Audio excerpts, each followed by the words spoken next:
Kami di sini aja kali ya. Nah, Selamat siang saudara-saudara yang kekasih dalam Yesus Kristus, baik yang berada di dalam ruangan ini maupun yang saudara yang berada di rumah masing-masing di dalam Zoom. Kita membuka kebaktian kita ini dalam doa. Sesudah mari saudara kita berdoa bersama. Tuhan Allah Bapa kami yang ada dalam surga, terima kasih ya Tuhan Tuhan telah pelihara kami setiap hari ya Tuhan, baik siang dan malam, baik kami aktivitas maupun kami dalam tidur. Tuhan tidak pernah meninggalkan kami. Tuhan, kami wajib untuk datang kepadamu ya Tuhan pada hari ini, untuk menyembahmu ya Tuhan, untuk bersyukur kepadamu dan untuk mendengar suaramu ya Tuhan. Terima kasih ya Tuhan untuk kesempatan yang diberikan Tuhan pada hari ini. Ampunilah segala dosa-dosa kami supaya kami berkenan datang kepadamu ya Tuhan. Terima kasih ya Tuhan, kami menyerahkan kebaktian ini ya Tuhan, dari awal hingga akhirnya hanya di dalam nama Tuhan kami Yesus Kristus. Dan kami buka di atas nama Bapa, Putra dan Roh Kudus. Amin.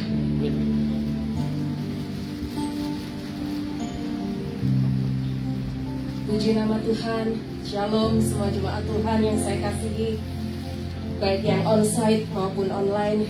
Kita berjumpa lagi dalam rumah Tuhan. Kita tahu bahwa hari ini kita memperingati Raja kita hidup, amin. Tuhan kita hidup.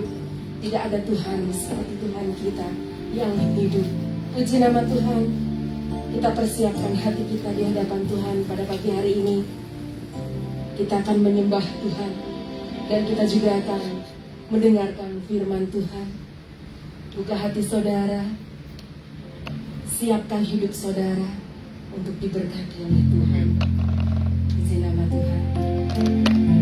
Tuhan sudah membayar kita lunas dengan darah yang mahal, bukan dengan barang yang halal, tapi dengan cucuran darah.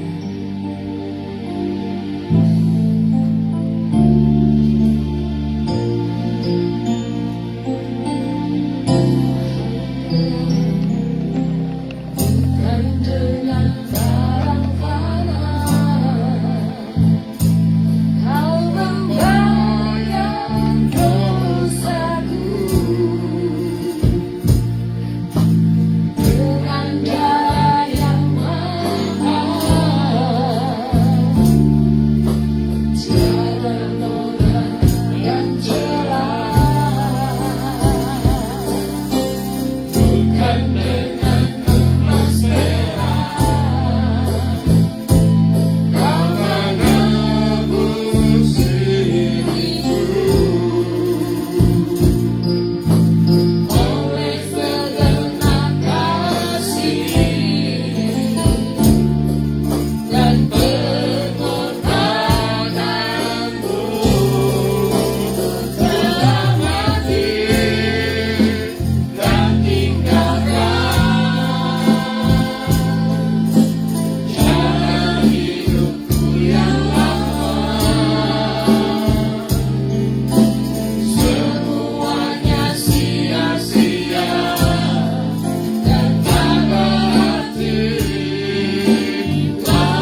aku.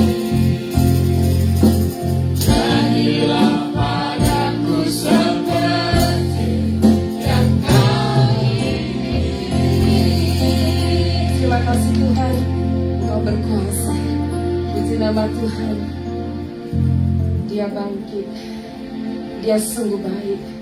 Saudara, mana jempol saudara? Dua dong, masa satu? Dua kan jempolnya. Haleluya. Dia sangat baik bagi kita. Amin. Dia mati bagi kita. Dan dia bangkit. Haleluya. Katakan dia lahir. Dia lahir untuk kami. Dia mati bagi kami.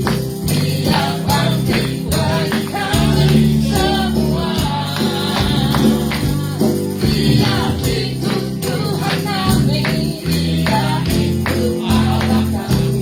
Yang berteguh juru selamat. Saya undang semua jemaat bangkit berdiri, katakan dia lahir. Dia lahir untuk kami. Dia mati bagi kami. Dia bangkit bagi kami semua. Katakan dia Tuhan kami. Dia itu Tuhan kami. Dia itu Allah kami. Dia tebus juru selamat. Katakan itulah firman Allah. Dia itu firman Allah yang turun ke bumi, yang jadi sama dengan manusia. Dia Yesus sahabat kami. Dia Yesus Tuhan kami.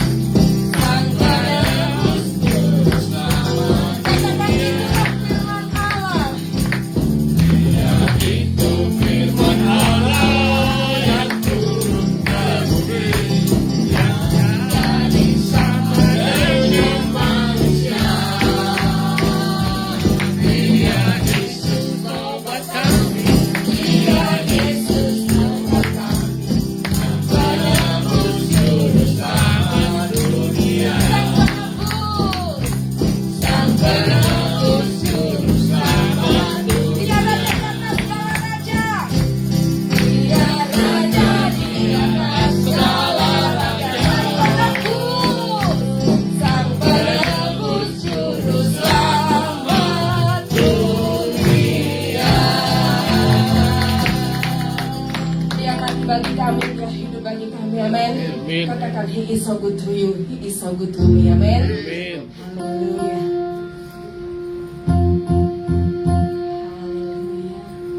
Di saat ada kalimat baik, saudara angkat jempol saudara, oke? Haleluya.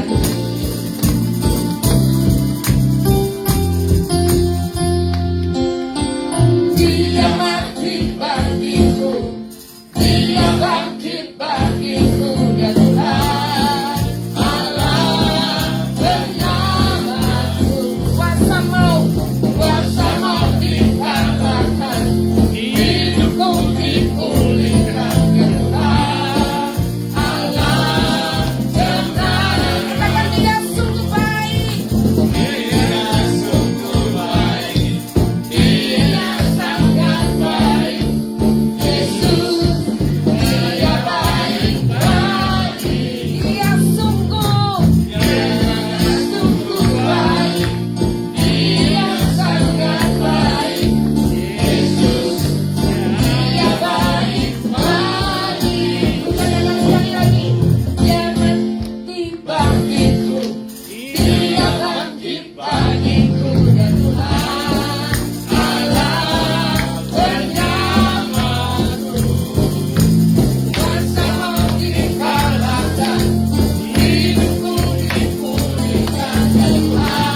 adalah baik menyanyikan pujian bagi Tuhan. Amin. Hari ini adalah hari yang luar biasa, di mana karya Tuhan adalah karya yang terbesar. Sebelum kita mendengarkan firman Tuhan, persiapkan hidup kita, telinga, hati dan pikiran saudara buat Tuhan. Karya terbesar yang telah Tuhan berikan dalam hidup kita. Haleluya, Yesus. Pengorbanan Tuhan yang sungguh luar biasa di kayu salib buat kita.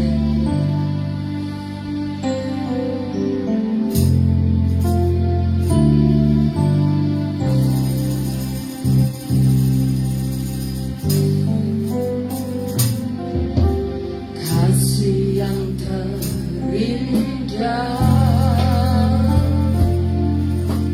hati yang mulia, hanya ku temukan di dalam-Mu, Yesusku. Pujian dari hatiku,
siang hari yang indah ini Tuhan, kami mengucap syukur atas kasih setia Tuhan.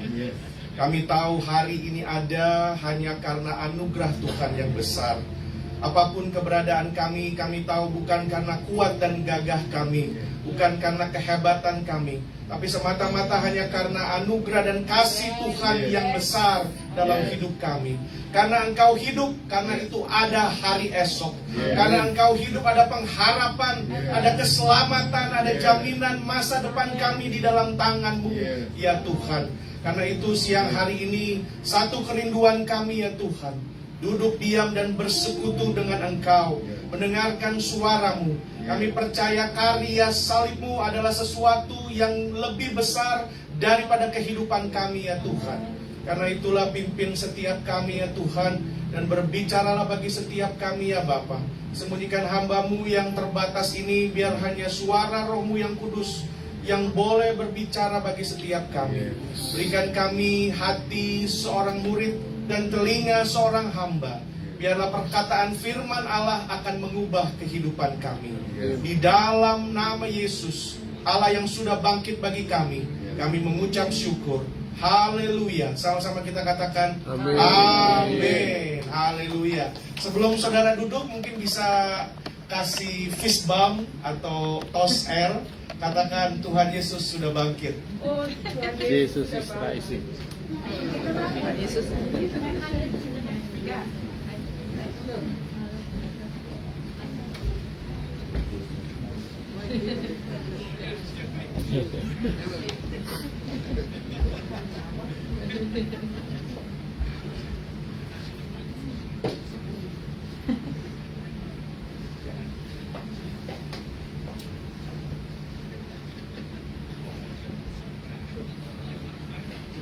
Udah di situ. Mana?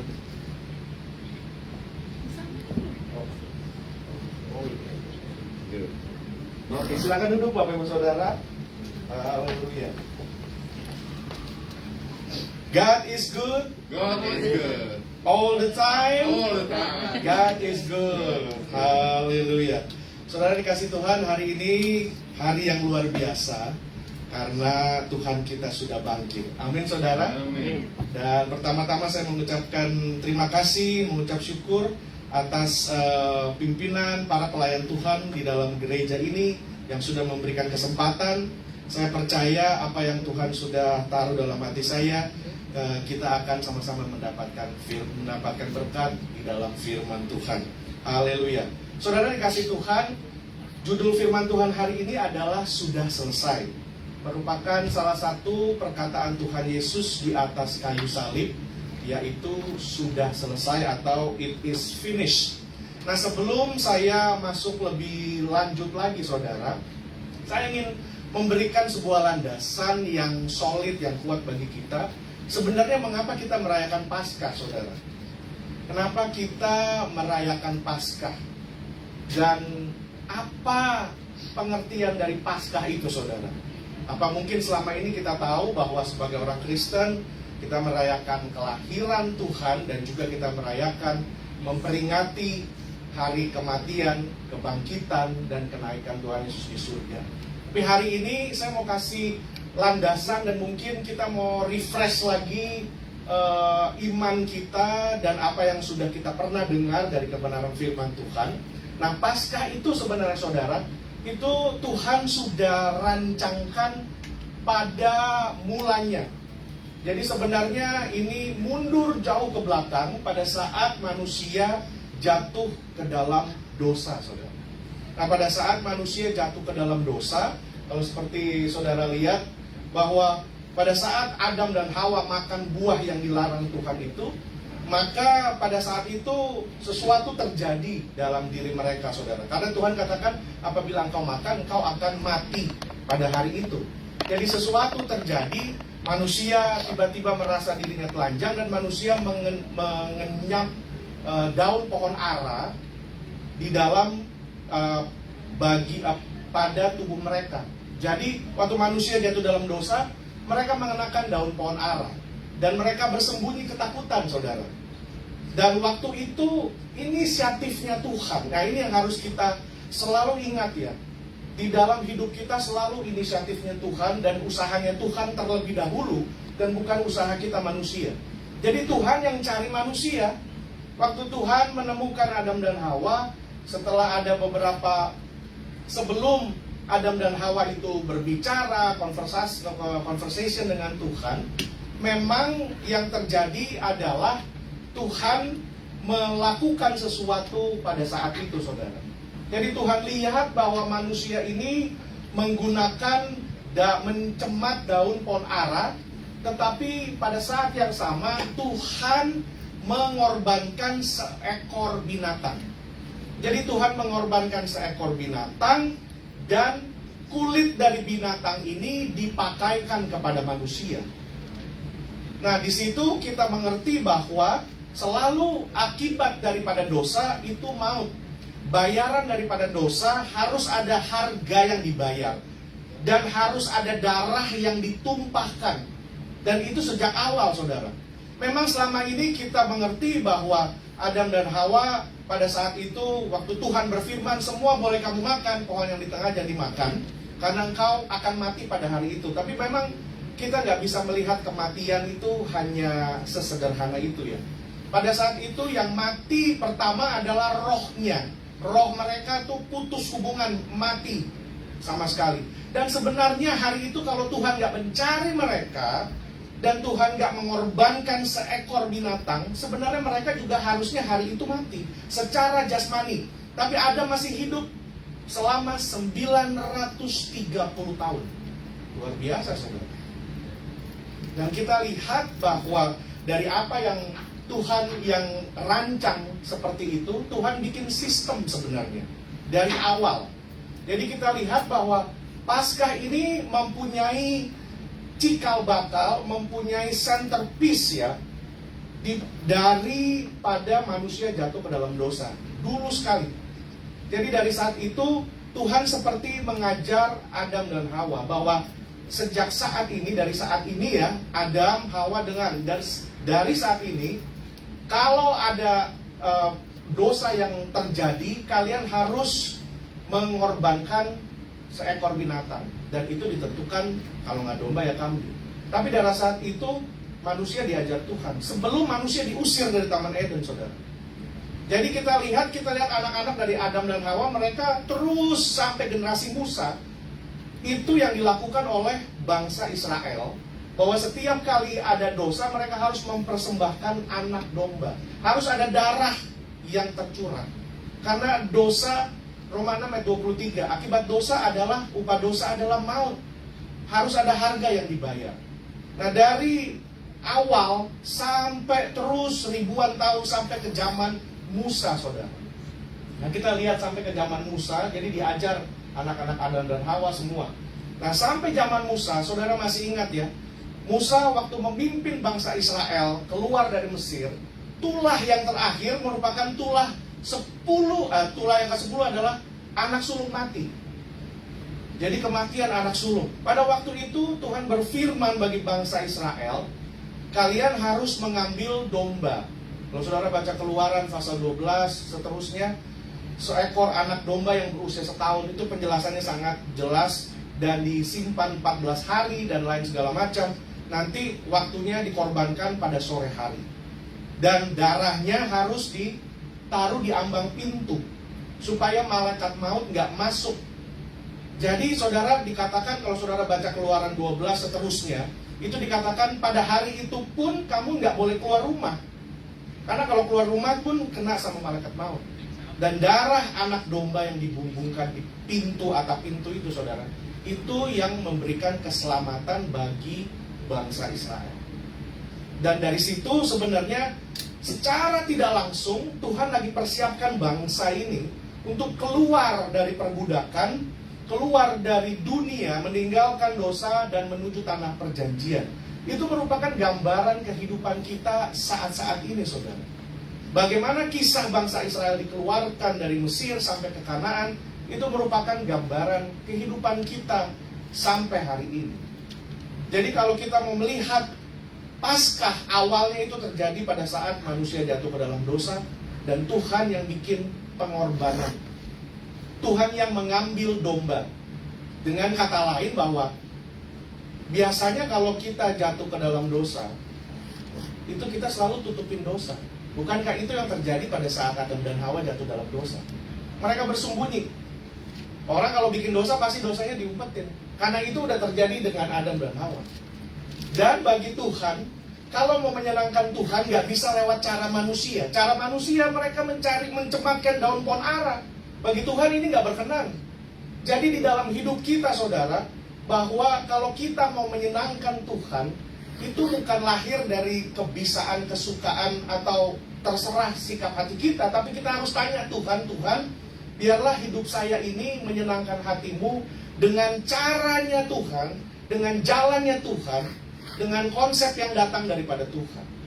Karena itu Tuhan ajar bahwa nggak bisa pakai cara manusia, harus pakai caraku. Caraku ini begini, ini yang bisa menyenangkan hatiku. Nah itu. Ada banyak kali kan kita pikir, oh udah ke gereja kemana cukup. Bagi Tuhan nggak seperti itu saudara. Ada banyak kali kita menaruh Tuhan dalam bingkai pikiran kita yang kecil, sehingga kita anggap itu sudah cukup, itu baik, oh itu diterima, semua orang bilang baik. Tapi belum tentu bagi Tuhan. Karena itu dari awal Tuhan sudah bikin sebuah sistem pengorbanan, sistem ibadah dan penyembahan Tuhan yang sudah atur dari awal. Bukan kreasinya Abraham atau Adam, enggak. Tuhan yang ajar duluan. Sampai di kitab Keluaran itu dikatakan bahwa hendaklah kamu mengajarkan ini sampai pada semua keturunanmu. Jadi kalau kita lihat, diajar dari Musa sampai akhirnya. Kalau kita lihat ya saudara, ada benang merahnya. Dari awal manusia berupaya tutupin pakai daun ara segala macam, tapi Tuhan yang menyediakan anak domba. Waktu kejadian Abraham, Tuhan minta anaknya Ishak, itu pun Tuhan yang sediakan. Sampai Musa, sampai akhirnya Tuhan sendiri yang memberikan anaknya yang tunggal sebagai anak domba Allah. Jadi Tuhan selalu yang provide. Makanya kita mengenal Tuhan itu Tuhan yang menyediakan, karena memang Dia yang menyediakan saudara.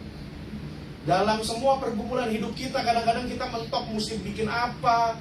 Kita ada masalah dengan keluarga, anak-anak kita, masalah kesehatan, masalah dalam pekerjaan. Kita putar balik. Kalau kita nggak dekat sama Tuhan, ada banyak kali juga kita lakukan cara-cara manusia. Cara-cara manusia apa? Sikut kiri, sikut kanan, main politik dan lain segala macam. Bukan itu cara Tuhan. Tapi cara Tuhan, Tuhan kasih lihat. Dan di final paling puncak kasihnya Tuhan, Dia menyerahkan anaknya sendiri. Dan hari ini kita mau dengar salah satu perkataan salib Tuhan Yesus, yaitu sudah selesai. Nah saudara, secara cepat saja, 7 perkataan salib Tuhan itu luar biasa saudara. Tuhan Yesus di atas kayu salib itu kira-kira sekitar 3-6 jam. Dan di dalam masa-masa di kayu salib, Dia mengeluarkan 7 perkataan salib. 3 perkataan yang pertama itu masih berhubungan dengan orang lain.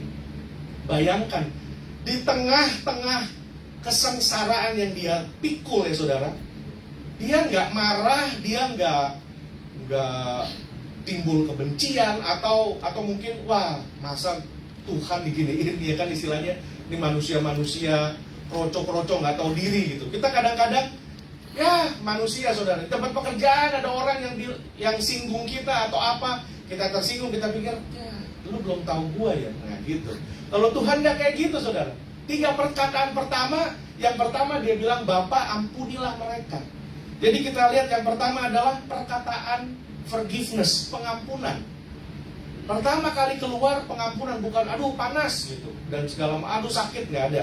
Perkataan kedua kita lihat, ini Dia bicara dengan salah satu penjahat yang ada di sampingnya. Kalau memang kata-kata bahasa Indonesia dan bahasa Inggris cuma disebut penjahat atau thief ya. Tapi sebenarnya penjahat ini bukan penjahat maling-maling ayam saudara. Atau cuma perampok-perampok biasa gitu ya, kayak Robin Hood dan lain-lain. Bukan begitu. Dia seorang penjahat yang pertama musuh negara, kedua musuh masyarakat, dan sudah buat kesusahan bukan saja buat masyarakat tapi buat pemerintah. Jadi ini penjahat besar. Penjahat besar. Bukan seperti sekarang tokoh-tokoh dari agama yang di Indonesia kayaknya menghina segala macam. Ini jauh lebih besar. Ini penjahat lebih besar. Nah, salah satunya itu dia bilang, Yesus, kalau hari ini engkau ada di Firdaus, ingat sama aku ya, ojo lali ya aku, ingat hari ini. Tuhan Yesus katakan, hari ini engkau akan ada bersamaku di Firdaus. Sebuah perkataan jaminan. Dia memberikan jaminan. Yang ketiga, dia menyatakan perkataan kasih sayang. Dia titip ibunya Maria dengan murid yang paling dikasihinya, yaitu Yohanes. Dia bilang, ibu, ini anakmu, anak, ini ibumu. Istilahnya titip ya, mbokku titip, aku titip mbokku ini loh, mamaku titip. 3 perkataan pertama itu saudara, itu buat kita mind blowing ya. Istilahnya kita susah sedikit aja tuh boro-boro mikirin orang lain. Dan kita mikirin sendiri, atau kan kita marah-marah ya, nyalahin siapa aja kita salahin gitu kan. Tapi ini dia menunjukkan pengampunan, adanya jaminan, memberikan jaminan bagi orang lain, dan menyatakan kasih sayang. Yang keempat saudara, setelah itu jam 12 siang, itu gelap. Seluruh negeri itu gelap. Dan di situ kita lihat bahwa tiba-tiba sunyi, seolah-olah alam ya, jagat raya tuh bisa freeze, bisa terdiam, shock, kaget. Loh, ini ada pencipta, kok bisa disengsarain oleh yang diciptakan. Jadi di tengah-tengah kegelapan itu, dia merasa ada sesuatu terjadi, dan dia berteriak, Bapa, Bapa, mengapa engkau meninggalkan aku? Eli, Eli, lama sabachthani. Jadi dari situ baru dia mengungkapkan sesuatu yang besar yang terjadi di dalam dirinya, saudara. Dan perkataan yang kelima, baru dia katakan, aku haus. Perkataan aku haus ini pun sebuah penggenapan dari perjanjian lama yang akan mengatakan anak manusia akan mengatakan haus. Ada sebuah kedahagaan, sebuah rasa haus yang luar biasa, saudara. Dan yang keenam, baru dia bilang di situ bahwa yang keenam, it is finished. Sudah selesai. Sudah selesai. Jadi kita lihat di sini saudara, perkataan itu adalah bukan perkataan dia bilang it is finished, dia nggak bilang I am finished. Tidak. Kalau I am finished artinya mati. Aku mati gitu. Tapi dia bilang it is finished, sudah selesai. Sudah diselesaikan, sudah dilengkapi, sudah disempurnakan, saudara. Jadi kita lihat bahwa pada saat Tuhan tergantung di kayu salib, inilah yang menjadi perkataan dia. Tuhan yang akan melakukan penggenapan dan penyempurnaan. Sebenarnya kalau kita pikir pakai pikiran manusia ya, lebih keren kalau dia bilang it is finished pas dia bangkit sebenarnya. Atau dia bilang it is finished, dia juga belum mati sebenarnya. Ya kalau kita pikir, kenapa di situ dia ngomong gitu? Musuhnya pas dia bangkit, jedeng gitu ya. Nah, film-film Hollywood lah ya, yang canggih-canggih gitu. Kenapa dia bilang di situ? Justru waktu dia bilang di situ ada maksud, dan dia tahu dia bisa lihat ke depan, saudara. Saudara, orang yang punya hubungan sama Tuhan, dia bisa tahu hari kematiannya, saudara. Dia bisa tahu. Dia bukan bisa tahu, oh minggu depan tanggal segini. Dia rasa. Saya nggak tahu kalau Bapak Ibu pernah sempat kenal ya, ada almarhum hamba Tuhan Ibu Pendeta Els Seganda. Ibu Pendeta ini gembala sidang dari Assembly of God GSGA di Alhambra, di mana wakilnya adalah, mungkin kalau wakilnya mungkin saudara pernah kenal ya, Pak Peter Bali Island dulu ya. Ini Ibu Els itu. Nah, beberapa mungkin sudah lebih dari 5 tahun yang lalu beliau dipanggil Tuhan.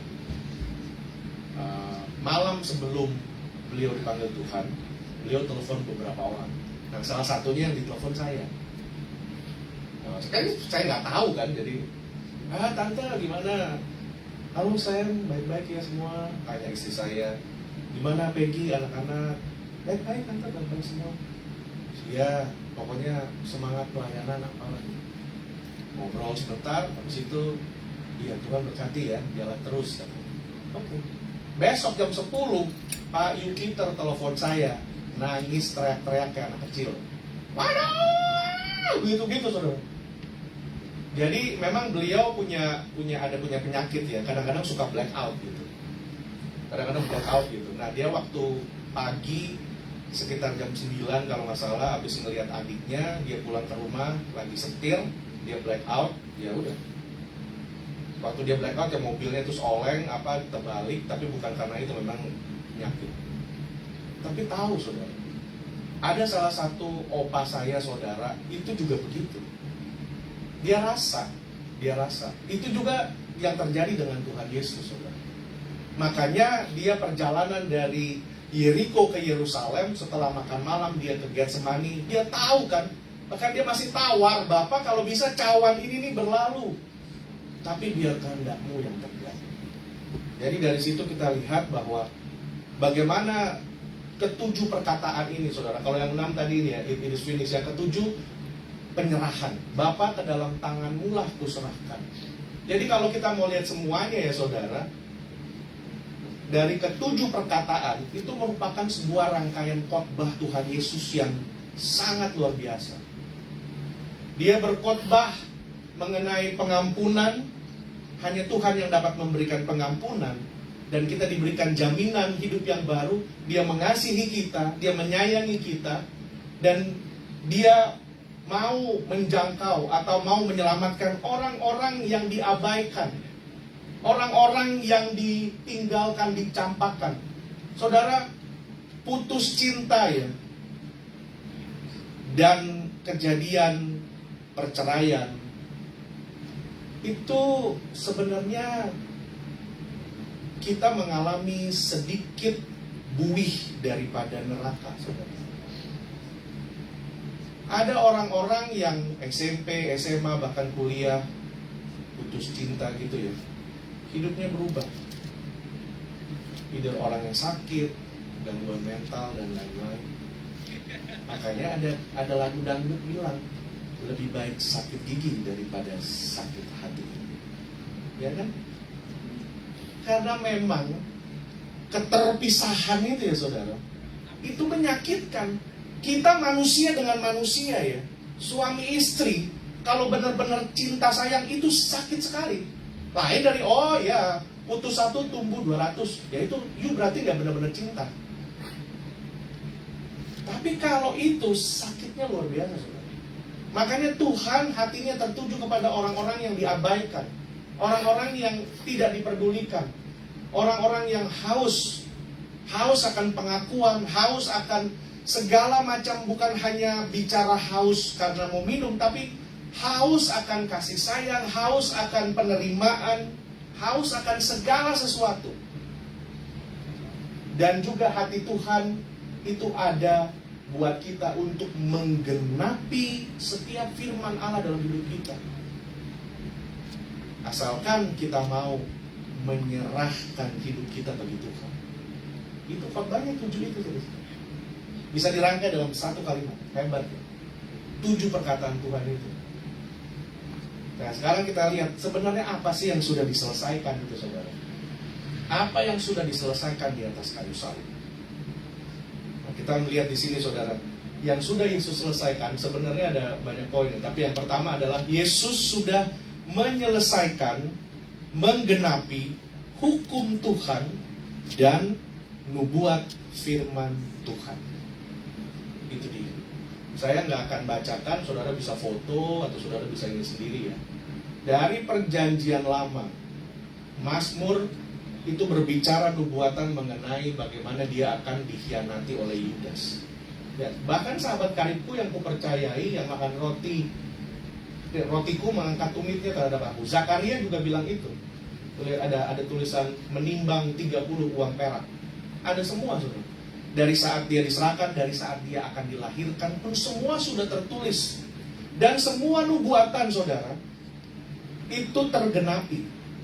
Terjadi, semua terjadi sampai di atas kayu salib saudara. Ini saya hanya tulis mungkin ada 10 aja, tapi lebih daripada itu. Ya ada Zakaria 11 ayat 12, ada Mazmur 22 ayat 2, Ada Mazmur 22 ayat 7 sampai 9, mukanya itu nggak dikenal. Saudara, sebenarnya mukanya Tuhan Yesus itu bukan muka yang karismatik ya saudara. Kalau saudara ingat pada waktu Yudas lagi kong kali kong nih dengan pimpinan agama ahli Taurat.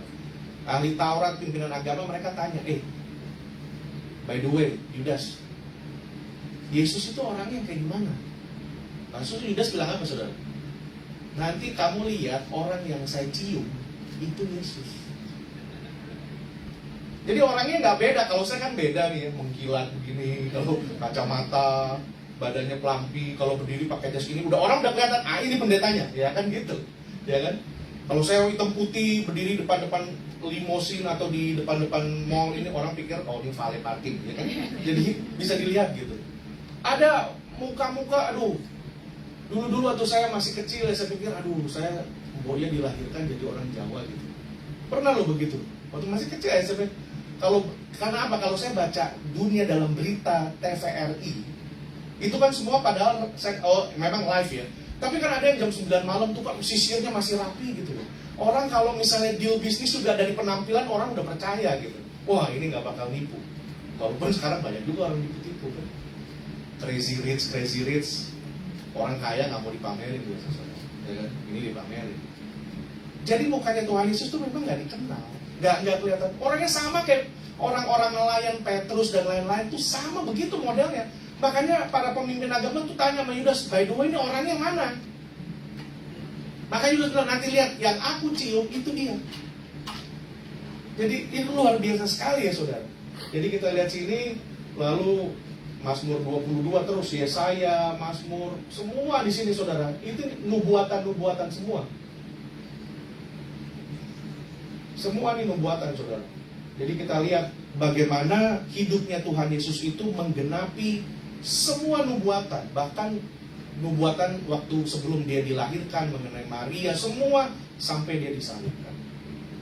Nah, pelajaran dari kebenaran firman Tuhan ini saudara adalah kita semua nih, sebenarnya Tuhan sudah rancangkan rencana yang indah bagi kita.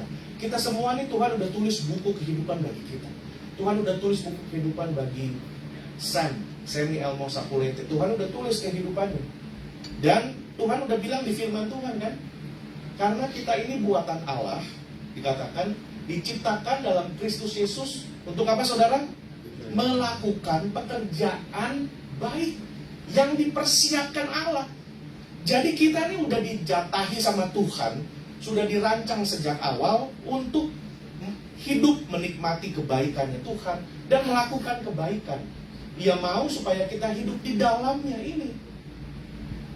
Dan banyak rancangan di hati manusia, tetapi keputusan Tuhanlah yang terlaksana.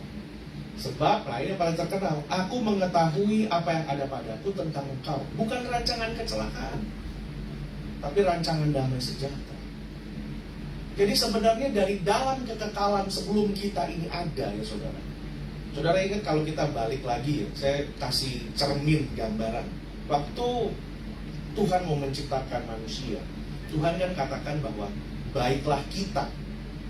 Berarti itu ada 3 oknum. Allah Bapa, Allah Anak, Allah Roh. Baiklah kita membuat manusia serupa dan segambar dengan kita. Waktu 3 oknum ini ya mau menciptakan, Tuhan itu kan Alfa dan Omega. Dia yang awal dan yang akhir.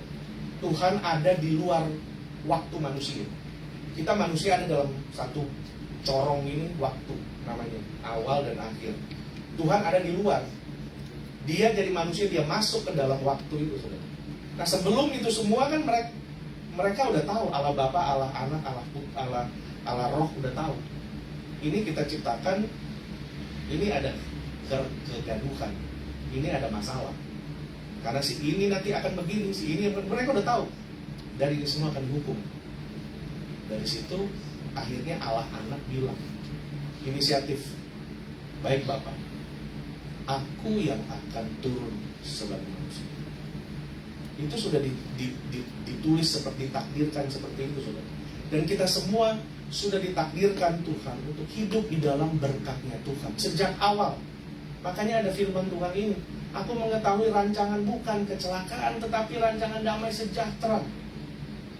Nah sekarang tinggal tugas kita nih, kita mau hidup di dalam rancangan Tuhan dengan apa? Berserah kepada Tuhan, supaya tiap-tiap hari ini yang terjadi menurut rencananya Tuhan.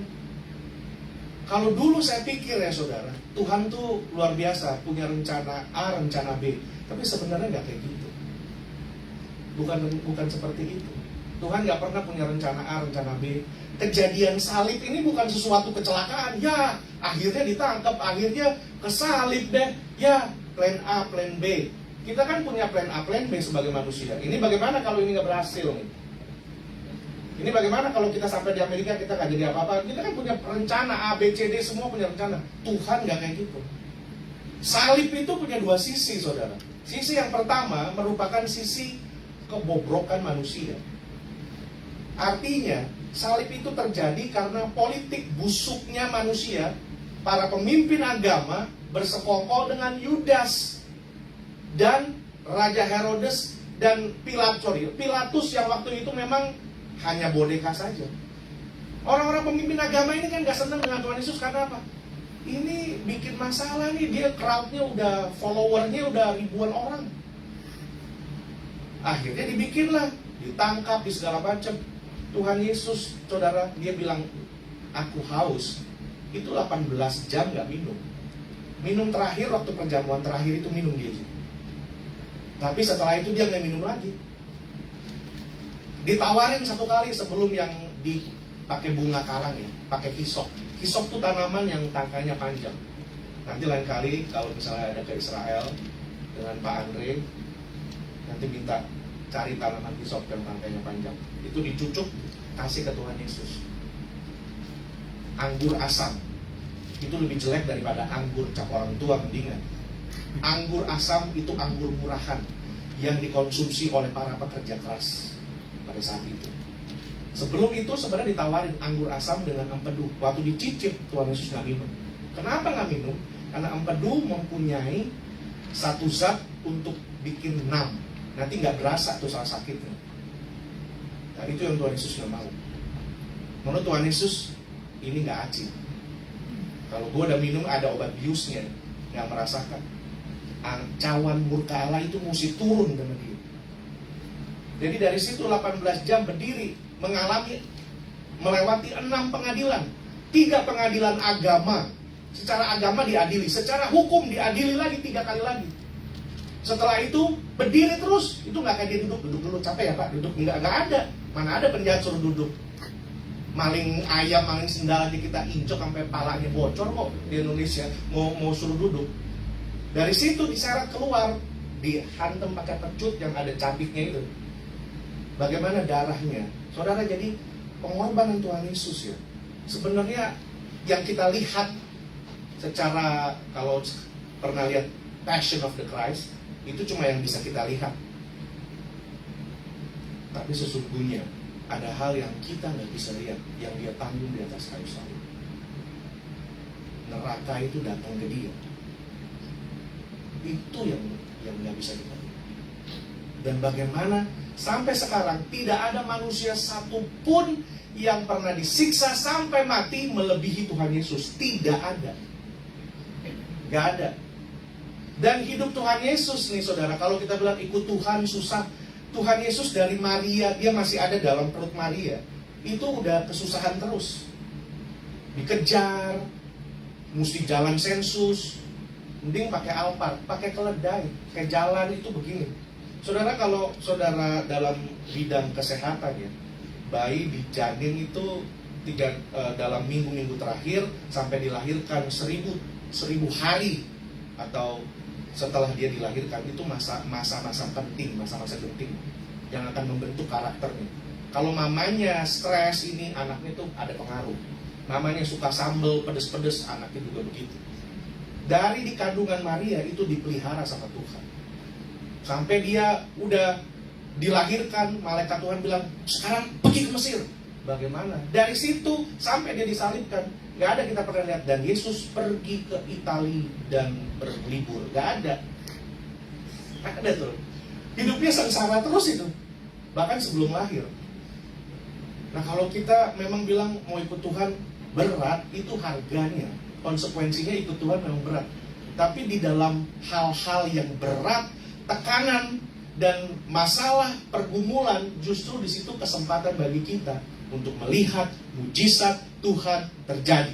Amin saudara. Amin. Justru di dalam tekanan kita akan makin bangkit lagi saudara. Orang-orang Cina di gereja-gereja underground di Cina saudara, mereka punya doa, salah satu doa mereka yang misionaris dari Amerika, pendeta-pendeta dari Amerika dengar. Mereka bilang, ini pastor siapalah dari China sana, apa yang kita bisa doakan? Teman-teman dari Eropa, dari Asia, apa yang kita bisa doakan? Dan pendeta-pendeta di China bilang, doakan biar kita terus ada di dalam masa seperti ini, supaya hati kita terus dekat sama Tuhan. Kalau kita udah mengalami satu yang nyaman, yang enak, kita cepat lupa sama Tuhan. Jadi saudara, tugas kita, pelajaran kita dari kata-kata sudah selesai adalah bagaimana kita mau hidup di dalam rancangannya Tuhan. Di dalam rancangannya Tuhan. Saudara, saya tutup mungkin dengan kesaksian pribadi aja ya. Saya memang mama saya dan papa saya menikah sekian tahun gak punya anak. Ya kisahnya sama seperti Samuel di Alkitab. Dan maunya saya jadi hamba Tuhan. Tapi waktu kecil saya bilang, wah saya pikir itu kemauan orang tua ya. Tapi bertumbuh, akhirnya saya bilang, Tuhan kalau mau panggil saya personally.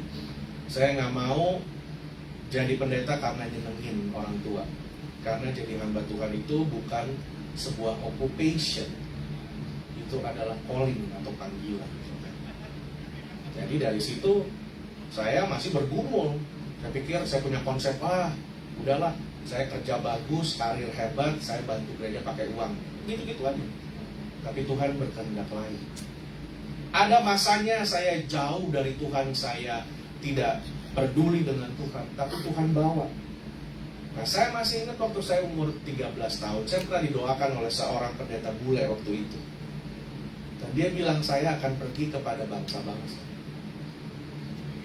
Waktu itu saya pikir, nggak begitu percaya, karena saya pikir ya, memang enaklah doain orang kasih yang baik-baik itu kan enak. Tapi mana saya percaya. Tapi begitu saya ada di Amerika, saya mulai diingatkan Tuhan bahwa ternyata apa yang pernah dinubuatkan itu pelan-pelan udah mulai kelihatan. Nah kita semua saudara, Tuhan tuh punya rancangan yang indah bagi kita. Dia nggak asal bikin kita lahir, terus sekolah, kerja, keluarga, ngurus anak, nanti anak udah besar, anak kita balik lagi kasih kita cucu, kita ngurus lagi cucu begitu, waduh, kerja, nggak selesai, toto mati. Lah kok hidup cuma begitu aja? Gitu. Udah ke Amerika kemana-mana, orang-orang bilang, wah enak di Amerika gini, padahal di sini juga nyangkulnya sakit, capek, ya kan? Di Indonesia semua, mungkin enak kita 1 minggu kerja juga, apa juga. Ya kok cuma begini aja, nggak ada yang lain. Hari ini kita mau datang pada Tuhan, saudara. Kita percaya bahwa Tuhan punya rencana yang indah. Dan ada banyak kali kita mengikuti, kita bilang Tuhan saya butuh ini. Tuhan tahu kebutuhan kita, saudara. Firman Tuhan katakan, lihat bunga bakung di padang, lihat burung di udara. Mereka Tuhan pelihara. Tuhan pelihara, saudara. Jadi kalau kita punya konsep Tuhan, saya harus begini supaya saya bahagia. Saya harus punya ini, saya harus kerja ini, saya harus penghasilan sekian, saya harus ada tabungan, saya harus ada saving sekian, supaya saya... Itu kan kita punya pengertian mengenai hidup yang diberkati, hidup yang berbahagia. Padahal menurut konsep Tuhan, bahwa tiap hari pergi kerja berserah aja. Berkat datang daripada Tuhan. Amin saudara. Amin. Gaji bisa datang dari bos, tapi berkat datang daripada Tuhan. Amin saudara. Amin. Dia bisa kasih kita berkat lewat siapa saja, lewat apa aja. Toh kita masih hidup nih saudara, melewati pandemik 2,5 tahun loh. Luar biasa. Apalagi gereja seperti Maranatha ini, saudara. Saya bukan bicara ini ya, tapi satu LA ini ada banyak gereja yang nggak bisa lagi bikin ibadah seperti begini. Karena apa? Harga udah naik, gereja-gereja pada berubah, pendetanya berubah, segala udah ganti orang dan segala macam. Pandemik ini kan merubah hidup kita, saudara. Amin. Saya tadi masuk, lihat ada yang pakai mask, saya jadi, aduh nggak enak, nggak lupa nih bawa mask gitu. Kan sempat pikir nggak enak juga. Kita udah biasa, orang memang, akhirnya lepas gitu ya. Tapi ya kan lama-lama kita juga, kalau kita hidup bukan buat diri kita sendiri, ya lebih baik jadi orang juga nyaman. Di gereja saya juga saya pikir mau pakai enggak ya enggak, itu aja. Tapi kalau badan rasa meriang bukan gembira, ya meriang panas dingin. Kalau bisa ya off dulu. Apalagi udah ada kamera bisa nonton di internet sekarang. Jadi kan itu, saudara, semua ini kan merubah hidup kita. Jadi kalau kita pikir Tuhan sudah tahu rancangan yang ada pada Tuhan itu rancangan yang baik. Tapi kenapa hidup saya begini? Kita doa sama Tuhan, nanti Dia kasih lihat, saudara. Karena di Alkitab katakan yang membuat batas dan jarak antara kita dengan Tuhan adalah dosa dan pelanggaran kita. Dan ada banyak kali saya juga hidup semau-mau gua. Nanti tinggal kalau ada masalah, datang aja ke Tuhan. Wah, enak banget. Tapi Tuhan mau, mari kita serahkan hidup kita sama-sama. Kalau orang yang nggak mau percaya Tuhan, saudara, di atas salib itu juga waktu saat Tuhan Yesus berkata, "It is finished," sudah selesai kuasa dosa atas hidup kita. Sekarang kita udah bisa bilang enggak dengan dosa. Nah, orang yang dan juga murka Allah udah selesai.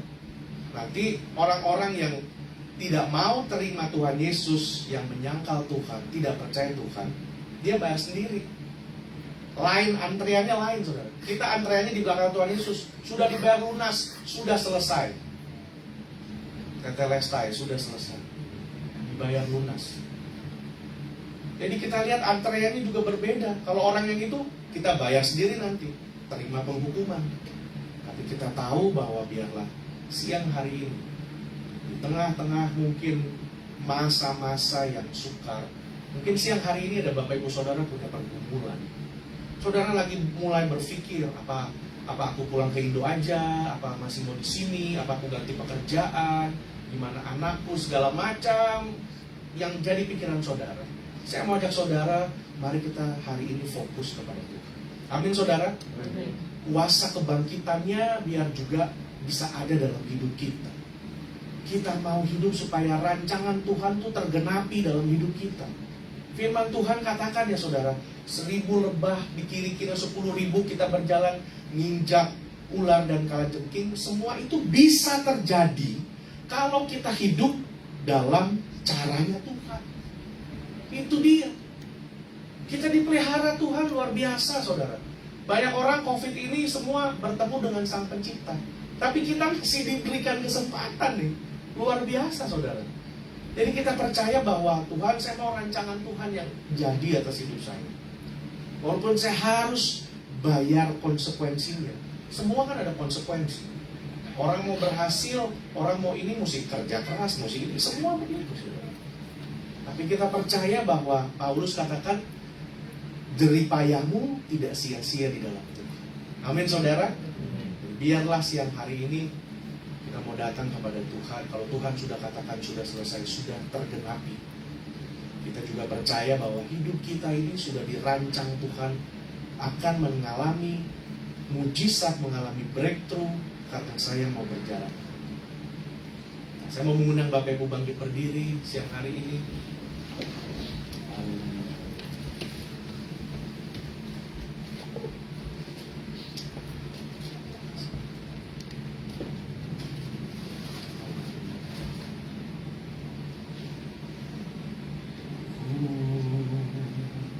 Mau seperti Yesus disempurnakan selalu dalam segenap jalanku, memuliakan seperti-Mu Yesus. Mau seperti-Mu Yesus. Mari kita angkat tangan kita kepada Tuhan. Sempurnakan selalu dalam setiap jalanku, memuliakan nama-Mu.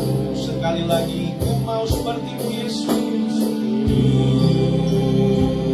Mau seperti-Mu Yesus. Sempurnakan selalu dalam setiap jalanku, memuliakan nama-Mu. Sambil musik saja akan menyanyikan pujian ini, mari kita sama-sama datang dan berdoa kepada Tuhan. Haleluya. Bapa, di dalam nama Yesus yang hari yang indah ini Tuhan, atas anugerah Tuhan, kami diberi kesempatan untuk kembali mendengarkan firman-Mu ya Bapa. Tuhan, kami percaya firman-Mu adalah benih kehidupan. Dan kami mau memberi hati kami seperti tanah yang subur, di mana benih itu akan jatuh dan tertanam dalam hati kami. Bukan hanya tertanam, tetapi juga akan berbuah berlipat kali ganda. Tuhan, terima kasih atas pengorbanan-Mu ya Bapa. Terima kasih atas sengsara yang Tuhan tanggung. Gantikan kami. Kami yang seharusnya dihukum. Kami yang seharusnya ada di dalam api neraka. Tetapi karena Tuhan Yesus sudah bangkit, mengalahkan maut dan dosa, kami percaya kami juga hidup kami lebih daripada pemenang. Karena karya salib Kristus yang besar. Karena itu siang hari ini kami mau mengangkat tangan kami ya Tuhan. Inilah kami Tuhan, umat-Mu, anak-anak domba-domba yang Engkau tebus. Dan kami tidak mau menyia-nyiakan pengorbanan Tuhan Yesus di atas kayu salib. Kami tidak mau menyia-nyiakan darah-Mu yang sudah tercurah bagi kami. Karena itu Tuhan, kami mau hidup seperti apa yang Tuhan mau, seperti apa yang Tuhan sudah rancangkan. Biar setiap rancangan dan rencana Tuhan boleh tergenapi dalam hidup kami. Karena pada akhirnya, pada saat Engkau bertemu dengan kami ya Tuhan, satu hal yang Tuhan akan tanya, apakah Engkau sudah hidup di dalam kehendak-Ku? Apakah semua rancangan sudah tergenapi dalam hidup kami? Itulah tanggung jawab kami Tuhan, untuk hidup seturut dengan apa yang Tuhan mau. Sama seperti Tuhan Yesus turun ke dalam dunia, menjadi manusia, bahkan menjadi manusia yang paling hina, dihukum, dikorbankan, mati di kayu salib, dan bangkit pada hari yang ketiga. Kami juga Tuhan, kami akan dibangkitkan dengan tubuh kemuliaan yang baru. Dan siang hari ini kami yang datang dengan masalah, dengan pergumulan kami di dalam keluarga, rumah tangga, anak-anak cucu kami, orang tua kami, masalah pekerjaan, masalah relationship, masalah kami nanti hidup di dalam masa tua kami, masa pensiun kami, masa depan kami. Dan mungkin keluarga kami yang ada di Indonesia dan lain segala macam Tuhan. Kami mau taruh pergumulan kami ini di kaki salib Kristus. Karena kami percaya bahwa dengan jalan dan cara Tuhan kami dapat mengalami breakthrough. Dan siang hari ini kami mengangkat tangan kami ya Tuhan. Kami berdoa untuk setiap pergumulan-pergumulan kami. Kami bersatu hati di hadapan Tuhan di dalam nama Yesus. Kami percaya kami akan diberikan jalan keluar. Kami akan mendapat kekuatan untuk dapat memikul salib Kristus. Kekuatan untuk menghadapi setiap tantangan pergumulan hidup kami. Dengan caranya Tuhan dan bukan dengan cara kami manusia. Kami percaya ya Tuhan Yesus, bahwa di bawah kayu salib Kristus kami akan dapatkan kemenangan. Terima kasih Tuhan, kami akan dapatkan mujizat akan terjadi. Breakthrough akan terjadi dalam hidup kami. Dan kami berdoa untuk gereja Maranatha dengan setiap pemimpin pelayan-pelayan Tuhan yang ada di dalamnya. Tuhan pakai gereja ini dengan luar biasa. Supaya di dalam gereja ini, tempat ini akan menjadi tempat tinggalnya Tuhan. Di mana setiap orang yang datang, setiap orang akan merasakan ada hadirat Tuhan yang kuat.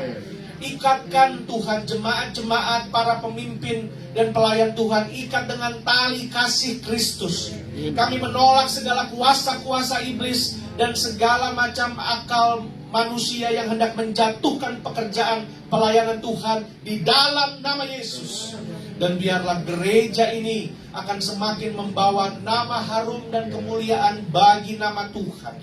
Bukan kami lagi, tapi biarlah Tuhan yang boleh ditampilkan di dalam gereja ini ya Bapak. Terima kasih ya Tuhan Yesus. Pada siang hari ini kami percaya, kami diberkati, kami bawa pulang berkat firman Tuhan. Dan biarlah sepanjang minggu ini kami akan mengalami kemenangan bersama dengan Tuhan kami Yesus Kristus. Di dalam nama Tuhan kami Yesus Kristus, kami sudah berdoa dan kami mengucap syukur. Haleluya. Amin. Puji Tuhan, berikan tepukan buat Tuhan, saudara. Haleluya. Saya serahkan kepada pimpinan pujian.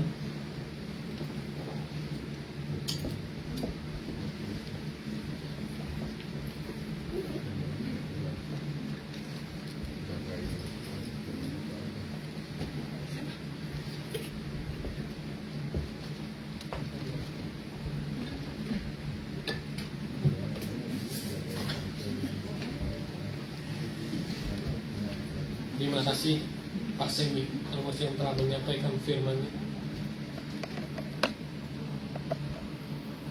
Selamat Paskah teman-teman.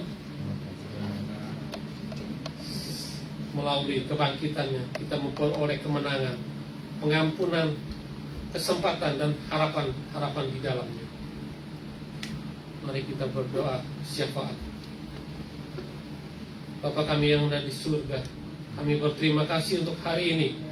Kami bisa mengikuti kebaktian Minggu Paskah dan mendengarkan sebagian daripada firman. Tuhan, kami mau satukan hati kami berdoa untuk Om Tim yang saat ini di rumah sakit.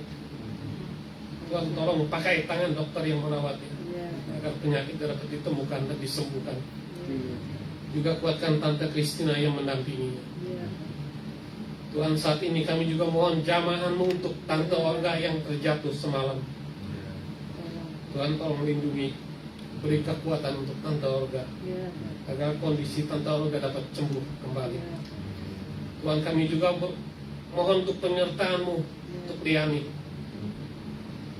yang sedang menjalankan proses stem cell, agar semua proses berjalan dengan baik dan lancar. Liani dipulihkan dan disembuhkan. Kami juga berdoa untuk Wahandi yang menyampaikan firman, yang mendampingi. Tuhan, terus berikan kekuatan dan kesembuhan. Kami juga berdoa untuk Yusuf dan Lili yang sakit. Tuhan tolong dan jaga sembuhkan dia. Kami terus berdoa untuk kesempurnaan dari Tante Tres, Ailing, Ibu Aimil, Pak Jonas, Pak Emil, Tim Udon, Peter Chen, dan Cilusi. Jamah mereka masing-masing ya Tuhan. Untuk Mei yang kakinya juga sakit, Tuhan tolong jamah dan sembuhkan. Untuk Kohabi yang akan operasi kaki, Tuhan tolong siapkan semuanya agar semuanya bisa berjalan dengan baik dan lancar. Kami juga berdoa untuk para senior Maranatha. Tuhan tolong jaga kesehatannya, jauhkan dari segala penyakit, kuatkan imannya. Kami juga mau berdoa untuk semua jemaat Maranatha yang ada di sini maupun yang di online yang mengikuti kebaktian. Tuhan tolong lindungi dan berkati mereka satu persatu. Kami juga berdoa untuk perdamaian Ukraina dan Rusia. Tuhan tolong campur tangan di dalamnya. Terima kasih Tuhan untuk sebuah kesempatan di mana saat ini kami dapat merayakan kembali peringatan kebangkitan dan alam maut. Terima kasih untuk pengorbanan dan Tuhan untuk memberikan kami anugerah keselamatan sebuah hidup baru bersamamu kelak. Di dalam nama Tuhan Yesus kami sudah berdoa, ucapkan syukur, terima kasih Tuhan. Amin.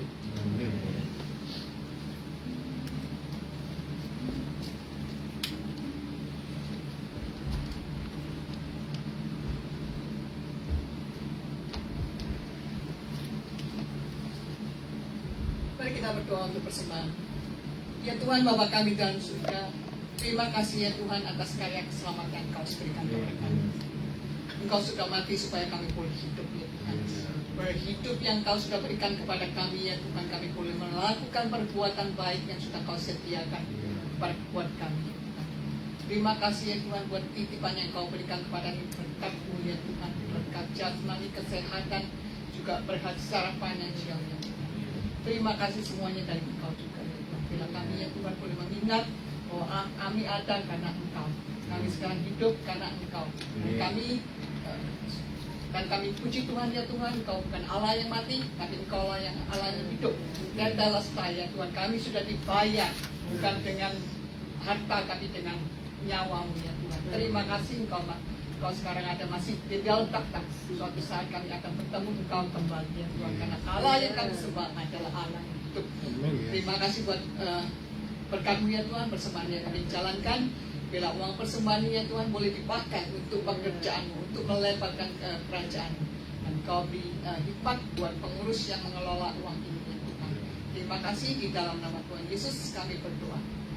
Amin.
Marta, terima kasih.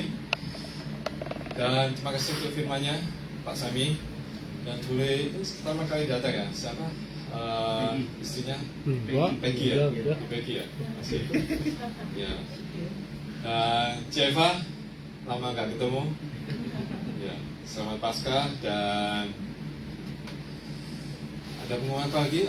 Minggu depan adalah pengkhotbah adalah yang akan membagikan firman adalah Pak Pipi. Kita mengharapkan kita semua boleh hadir bersama untuk bersama-sama memuji Tuhan, beribadah kepada Tuhan. Ada apa lagi? Dan kita tutup kebaktian hari ini. Pasca kita bersama, kita nyanyikan Maranatha.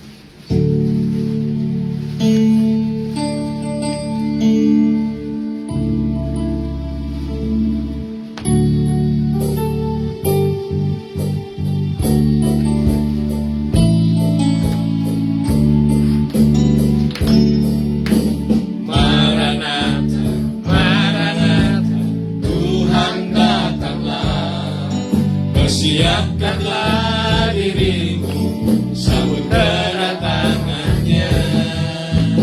Maranatha, Maranatha, Yesus datanglah. Hari itu, hari yang termulia. Haleluya, Tuhan datanglah dalam kemuliaan-Nya bersama para tebusan.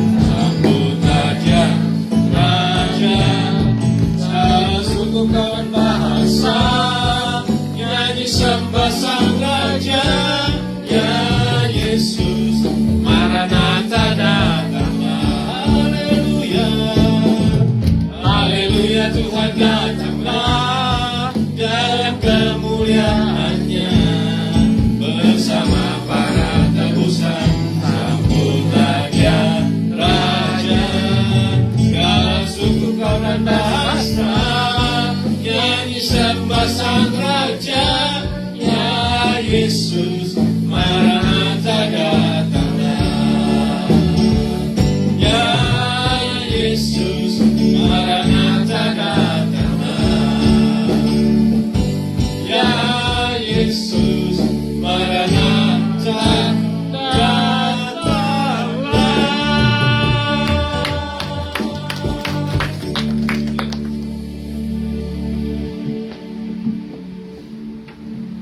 Tuhan, mari kita tundukkan kepala di hadapan Tuhan. Kami mengucap syukur pada hari ini ya Tuhan, karena kebangkitan-Mu dan kuasa-Mu yang besar dalam hidup kami. Pada akhirnya kami menyerahkan seluruh kehidupan kami ke dalam tangan-Mu. Kami mengangkat tangan dan menerima berkat Tuhan. Tuhan menyinari Engkau dengan wajah-Nya. Kasih setia dan anugerah-Nya akan menyertai Engkau. Apabila Engkau mendengarkan firman Tuhan, cakap dan setia Engkau menyimpan dan melakukannya, maka apapun yang tanganmu kerjakan dibuat Tuhan menjadi berhasil. Amin. Diberkatilah Engkau di dalam keluarga, rumah tanggamu, di dalam pekerjaan, usahamu, dan biarlah berkat Abraham, Ishak dan Yakub akan membuat Engkau naik dan bukan turun, menjadi kepala dan bukan ekor. Dan biarlah pimpinan dan kekuatan di dalam Roh-Nya yang kudus akan menyertai kita semua dari siang hari ini sampai Tuhan Yesus datang kedua kali Maranatha, bahkan sampai selama-lamanya, di dalam nama Tuhan Yesus Kristus. Haleluya, amin. Puji Tuhan saudara, selamat hari Minggu, selamat Paskah, Happy Resurrection Day. Tuhan Yesus memberkati. Haleluya.